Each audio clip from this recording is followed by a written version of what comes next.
Halo, what's up guys, welcome back to BLCTR. Nah, di episode kali ini saya mau nge-review satu buah custom ROM lagi nih dari BlissOS, tepatnya versi 15.4.1 nih. Nah, jadi buat kalian yang penasaran untuk performanya, untuk fitur-fiturnya apa aja, dan kita langsung aja ke videonya.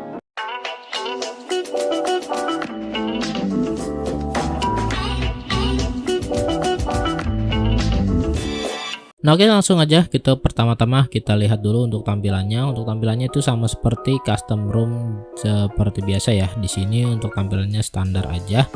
Dan untuk quick actionnya pun ini standar aja ya. Ada 2 bar seperti ini yang tidak bisa kita rubah posisinya.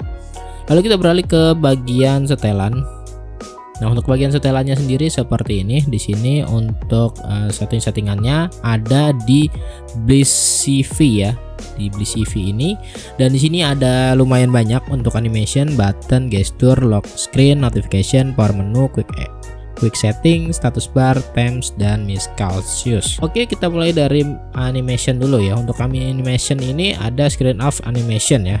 Ini ada satu dan kalian bisa pilih untuk mode CRT atau scale ya. Lalu kita bisa beralih ke buttons, dan untuk button sini ada volume step ya. Kalian bisa pilih di sini untuk volumenya. Lalu ada gesture juga, dan di sini gesturnya kalian bisa pilih untuk sistem navigasinya, ingin 2 tombol, 3 tombol, atau navigasi gesture ya. Nah, di sini kita lihat lagi ke bagian quick setting. Quick setting ada quick ES pull down, lalu ada baterai estimasi, dan kita beralih ke status bar. Di status bar di sini ada icon 4G, lalu ada traffic indicator ya. Jadi ketika ini kita aktifkan status bar, maka untuk traffic dari kecepatan internet kita akan terlihat untuk download dan uploadnya seperti itu.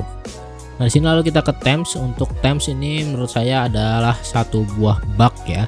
Jadi di sini untuk tempsnya itu kosong, yang biasanya itu ada untuk tema font atau tema dari icon wifi atau icon dari sinyal itu biasanya ada ya, tapi di sini tidak ada. Jadi ini termasuk satu buah bug yang saya temukan di BlissOS ini. Lalu kita beralih ke miscellaneous. Untuk miscellaneous di sini ada game space, lalu ada screenshot tipe, dan masih banyak lagi lainnya ya. Di sini ada charger animation juga.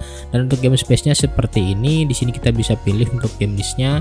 Kalian pilih di game list dan kalian pilih gimana yang ingin kalian aktifkan untuk mode game space-nya seperti itu ya. Nah, sekarang kita beralih ke tentang ponsel. Untuk tentang ponselnya di sini dia menggunakan versi Android 12 ya. Dengan versi kernel dia menggunakan kernel Unitrix versi 4.9.3.12 ya guys ya. Dan untuk Linux-nya dia sudah berstatus enforcing guys. Nah, sekarang kita beralih ke penggunaan memorinya guys. Untuk penggunaan memorinya sendiri di sini menurut saya cukup besar ya. Dia di sini tertulis untuk rata-rata penggunaan memorinya dia menggunakan 2,3 GB dengan total memori yaitu 3 GB, dan untuk memori bebasnya dia hanya tersisa sekitar 669 MB guys. Jadi menurut saya ini cukup besar ya di custom ROM BlissOS ini untuk penggunaan memorinya atau RAM-nya. Nah, sekarang kita beralih ke bagian tes CPU throttling. Dia mendapatkan nilai untuk maksimumnya dia mendapatkan 88,182 GHz, dan untuk minimumnya dia mendapatkan 68,076 GHz. Lalu untuk rata-ratanya dia mendapatkan 77,776 GHz ya. Jadi ini ya terbilang apa ya, standar lah ya, tidak terlalu rendah dan tidak terlalu tinggi juga untuk skor yang diperolehnya. Nah, sekarang kita ke bagian benchmarknya ya. Di sini saya menggunakan Geekbench 5 untuk menilai. Dia mendapatkan single core-nya itu sebesar 157, dan untuk multicore-nya dia mendapatkan sekitar 759 ya guys ya. Jadi ini menurut saya cukup apa ya, sedang ya, tidak terlalu buruk, tidak terlalu bagus juga dari yang pernah saya coba di custom ROM lainnya seperti itu. Nah, tadi kita setelah lihat dari skor benchmarknya, kita beralih ke bagian yang saya suka nih. Jadi di fitur tambahan yang ada di BlissOS ini dia menyematkan fitur Moto Audio ya, yang dimana Moto Audio ini dia sudah disematkan fitur Dolby. Jadi tanpa harus kita root HP-nya, kita sudah dapat menggunakan fitur Moto Audio ini, yang dimana fitur ini tuh sangat-sangat membantu ya ketika kita mendengarkan musik atau mendengarkan podcast, itu akan terasa suaranya lebih enak gitu ya, lebih nyaman lagi didengarkan karena untuk fiturnya bisa kita pilih seperti ini. Contohnya di sini ada fitur musik, fitur film, fitur game, dan fitur khusus. Jadi apabila kita misalkan pilih yang fitur musik dan di sini kita pilih yang gambar pensil ini, nah di sini kita bisa atur untuk bagian treble brilliant atau peningkatan bass atau peningkatan vokal ya, dan flat ya kita juga bisa pilih. Lalu untuk virtualizer surround, lalu ada rata volume juga bisa kita pilih ya. Nah seperti ini contohnya, gini di sini saya memilih yang musik ya, dan nanti kita akan bandingkan ketika sebelum menggunakan fitur ini dan setelah menggunakan fitur ini. Nah untuk pertama-tama di sini kita akan coba tes dengan audio cerdas ya. Ini fitur default dari Moto Audio dan kita akan coba dengarkan satu buah lagu, apakah suaranya akan enak atau tidak, dan nanti kita akan bandingkan dengan fitur yang musik, film, game, dan khusus seperti itu. Oke.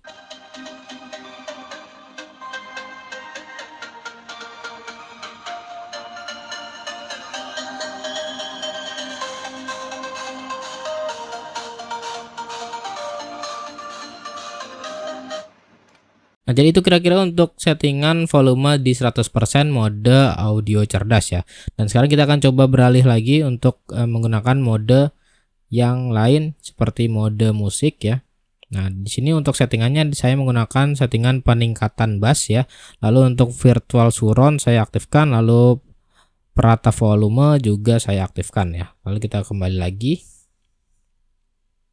dan kita coba lanjutkan ya.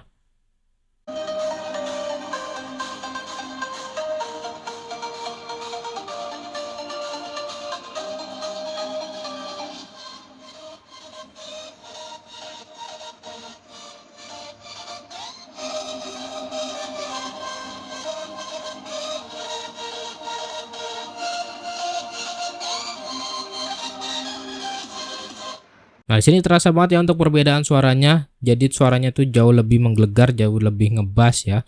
Dan sekarang kita akan coba dengan menggunakan fitur yang lainnya, yaitu fitur film ya. Yang di sini saya setting di treble brilliant ya. Dan untuk volume virtual surroundnya saya hidupkan, perata volume saya hidupkan. Jadi kita akan coba.